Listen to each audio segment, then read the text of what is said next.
Assalamualaikum warahmatullahi wabarakatuh. Alhamdulillahirabbil alamin wassalatu wassalamu ala sayyidina Muhammadin wa ala alihi wa sahbihi ajma'in, amma ba'd. Ada sebuah kisah singkat yang menarik dinukilkan oleh Ibnu Jauzi rahimahullah dalam kitabnya Sifatus Safwa. Kisah singkat yang menarik tersebut tentang seorang ulama besar ahli hadis yang bernama Abdullah ibnul Mubarak. Kisahnya, Imam Abdullah ibnul Mubarak punya hobi memelihara burung merpati. Jadi di rumah beliau sangat banyak sekali burung-burung merpati. Nah, pada suatu hari datang seseorang yang merupakan sahabat Abdullah ibnul Mubarak berkunjung ke rumah Abdullah ibnul Mubarak. Sampai di rumah Imam Abdullah ibnul Mubarak, sahabat tersebut tertarik dengan seekor burung merpati yang sangat cantik di antara burung-burung merpati yang lain yang ada di rumah Imam Abdullah ibnul Mubarak. Nah, seekor burung yang cantik tersebut terbang ke sana kemari di rumah Abdullah bin Mubarak, menarik perhatian sahabat Abdullah bin Mubarak yang berkunjung ke rumahnya ini. Sedang melihat sahabatnya yang tertarik pada seekor burung yang indah itu, Abdullah bin Mubarak berujar, "Ma kunna nantafi'u bihi."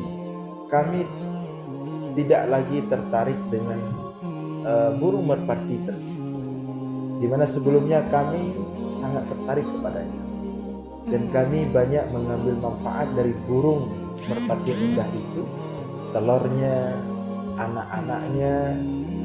Tapi saat ini kami tidak tertarik lagi dengan burung merpati yang indah. Nah, ucapan Abdullah bin Mubarak ini menarik perhatian, membuat sahabatnya ini bertanya. Sehingga kemudian dia bertanya kepada Abdullah bin Mubarak, apa gerangan, kenapa engkau seperti itu kepada burung merpati itu? Kemudian Abdullah bin Mubarak menjelaskan bahwa burung merpati itu sebelumnya termasuk burung yang sangat kami sukai dan kami banyak mengambil manfaat darinya. Tapi beberapa hari yang lalu burung merpati indah itu terbang keluar pekarangan rumah kami, dan di luar sana dia berjumpa dengan burung merpati yang lain di luar daripada burung-burung merpati kami. Dengan burung merpati yang lain itu kemudian dia kawin, bercampur. Kemudian setelah itu dia balik lagi ke tempat kami. Semenjak itu kami tidak tertarik lagi dengan burung merpati tersebut, karena kami tidak bisa memastikan hasil percampurannya, perkawinannya dengan burung merpati yang lain di luar sana, apakah terjamin hasilnya itu halal atau tidak halal. Nah, inilah kisah singkat yang sangat unik sekali terjadi pada Abdullah bin Mubarak dengan sahabatnya. Apa pelajaran yang bisa kita petik dari cerita yang singkat ini? Pelajarannya adalah di sini Abdullah bin Mubarak, seorang ulama besar yang masyhur ahli hadis, menunjukkan kewaraannya terhadap sesuatu yang tidak bisa dia pastikan itu halal atau haram. Abdullah bin Mubarak hanya bisa memastikan bahwa burung-burung merpati yang ada di rumahnya itu burung-burung itulah yang hanya bisa dia pastikan halal apa yang mereka konsumsi. Dan langsung makanannya diberikan oleh Abdullah bin Mubarak. Tapi ketika burung merpati Abdullah bin Mubarak terbang ke tempat lain dan bercampur dengan burung merpati yang lain, maka Abdullah bin Mubarak tidak bisa memastikan burung merpati yang lain itu apa yang dia makan halal atau tidak halal. Inilah yang kemudian membuat Abdullah bin Mubarak tidak tertarik lagi untuk mengambil manfaat daripada burungnya ini karena khawatir, karena dia telah bercampur dengan burung yang lain, khawatir telah bercampur sesuatu yang tidak halal, bisa saja itu tidak halal. Nah, tentu bagi sebagian kita mendengar kisah waraknya Imam Abdullah bin Mubarak ini akan bingung, akan merasa aneh, kok segitunya. Tapi begitulah para ulama, dan bukan hanya Abdullah bin Mubarak, masih banyak ulama-ulama yang lain yang begitu warak terhadap halal dan haram.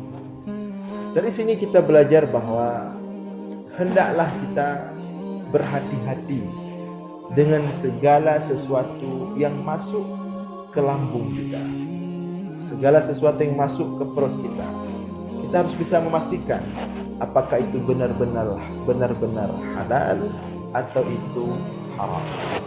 Beruntung bagi orang-orang yang Allah buka pintu rezekinya itu melalui rezeki yang halal, yang jelas halalnya.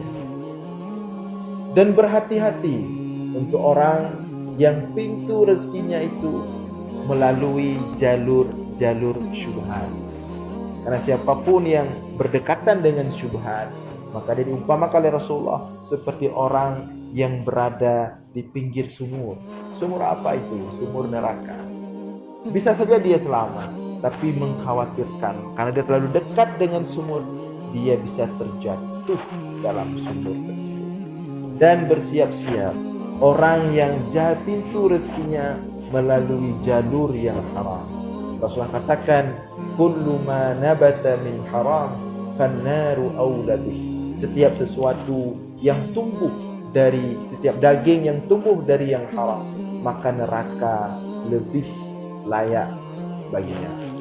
Maka oleh karena itu, mari di bulan Ramadan ini, selain kita beribadah kepada Allah, ibadah mahdhah, kita juga melihat kembali pintu-pintu rezeki kita, penghasilan kita, apakah sudah benar-benar halal, dan apabila itu benar-benar halal, alhamdulillah. Atau dia syubhat, agak bercampur dengan hal yang kurang jelas, maka hendaklah ini menjadi kesempatan momen kita memilahkan mana yang halal, mana yang haram, mana yang syubhat. Dan kepada yang mungkin pintu rezekinya dari pintu yang haram, maka sudah waktunya stop, sudah waktunya berhenti dan mencari pintu rezeki yang lain. Karena tidak ada arti seseorang beribadahnya luar biasa, ibadahnya bagus, ibadah ketaatannya kepada Allah baik dalam hal ibadah mahdhah, tapi rezekinya bermasalah. Persis sekali sebagaimana kejadian suatu ketika pada masa Rasulullah, datang seorang laki-laki Ash'as Aghbar, seorang laki-laki yang penampilan compang-camping, rambut tidak rapi, seolah-olah nampak itu adalah seorang wali Allah. Begitu ketawaduannya, begitu kesederhanaannya, dia masuk masjid. Sampai ke dalam masjid, dia sholat dengan penuh kekhusyukan. Kemudian selesai sholat, dia sambil menangis, dia angkatkan tangannya ke atas, dia berdoa kepada Allah. Apa komentar Rasulullah melihat orang tersebut? Rasulullah mengatakan, mat'amuhu haram, wa mashrabuhu haram, wa malbasuhu haram, fa anna yustajabalah.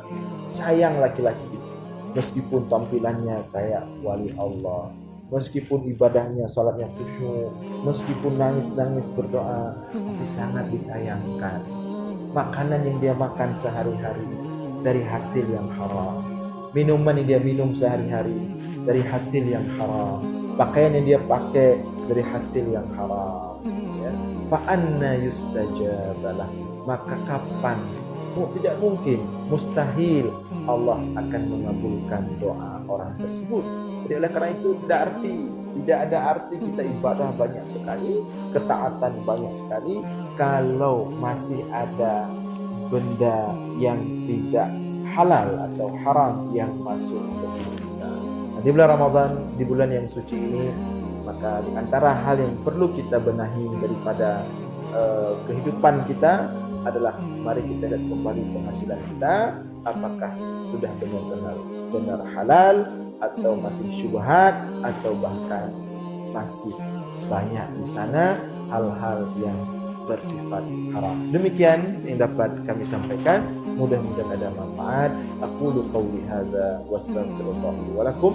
Wassalamu alaikum warahmatullahi wabarakatuh.